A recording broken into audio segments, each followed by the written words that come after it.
Hi, this is Ms. Gonzalez and I will do a presentation on closed reading. Every book has a skeleton hidden between its covers. Your job as an analytic reader is to find it. The quote is by Adler and Van Doren. To ensure our students to become college ready, we must teach them critical reading strategies in order for them to independently attack a text. They must learn how to own a text rather than letting the text own them. For many students, reading is very difficult, and this is a great strategy for many students to become better readers. Systematic and explicit teaching model. Systematic skills and concepts are taught in a planned, logically progressive sequence.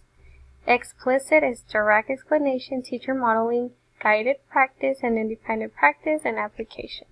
Closed reading requires understanding your purpose in reading, understanding the author's purpose in writing, seeing ideas in a text as being interconnected, looking for and understanding systems of meaning, engaging a text while reading, getting beyond the reading, formulating questions. You can ask questions like what, when, where, who, which, why, how, suppose, justify, example, regarding to the text that you're reading in the class.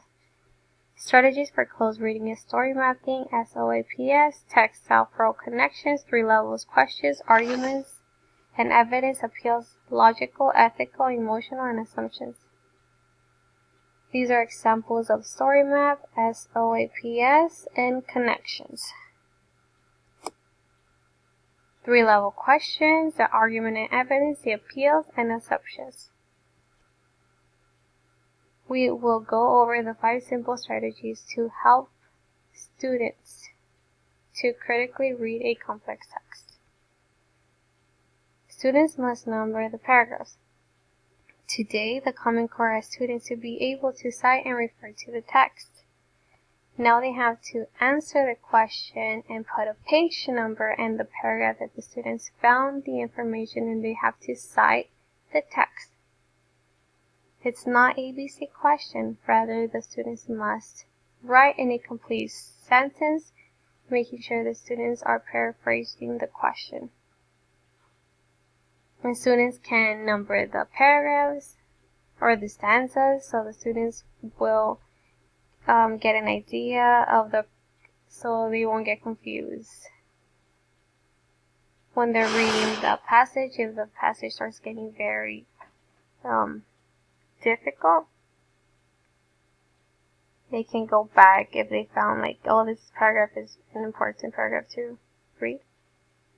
The students can chunk the text. When faced with a full page of text reading, it can quickly become overwhelming for students, breaking up the text into smaller sections. Number 3, circle and underline with a purpose, telling the students to simply underline. The important stuff is too vague, stuff is not a concrete thing. The students can identify a set direct students to underline and circle very specific things. If the student is underlining everything and circling everything, then you must go over and model the student that they have to only underline a few, not the whole passage, but only like 2 main details of the story.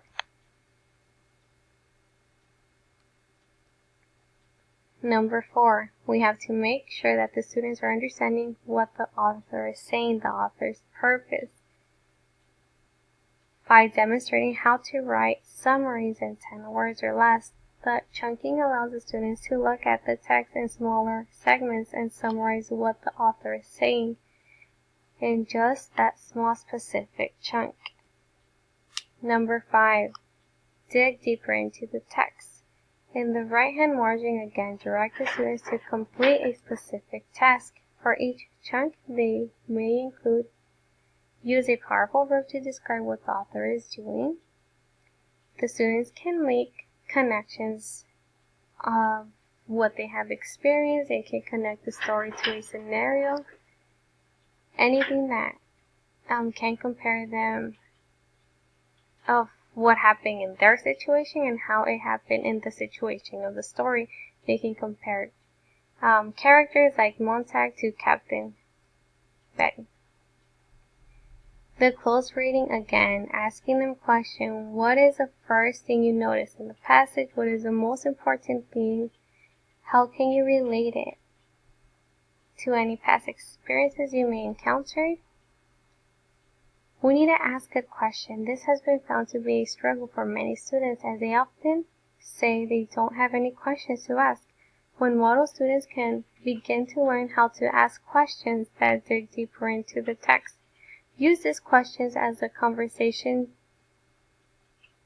There are many other things students can write in the margins. However, we must model and teach these strategies so that students will have an idea of what to write when they are on their own. And this will prepare students to get higher scores in the Common Core and the taking tests as well. We need to tell students to identify the main key point of the story. The students must be able to explain the character's point of view and to see if they can encounter metaphors or similes or what kinds, and the genre of the story as well. And questions and answers. Right there, the answer is stated directly in the text, usually within a single sentence. How, many, who, is, think and search. What are examples of? Author and you. Readers need to think about what they need, what the author tells them, and how they connect. What is the author's attitude? On my own. Requires the reader to use prior knowledge with or without the text, in your opinion. Close reading strategies that support the Common Core. This will make students become more successful in the class, and this concludes my presentation. Thank you.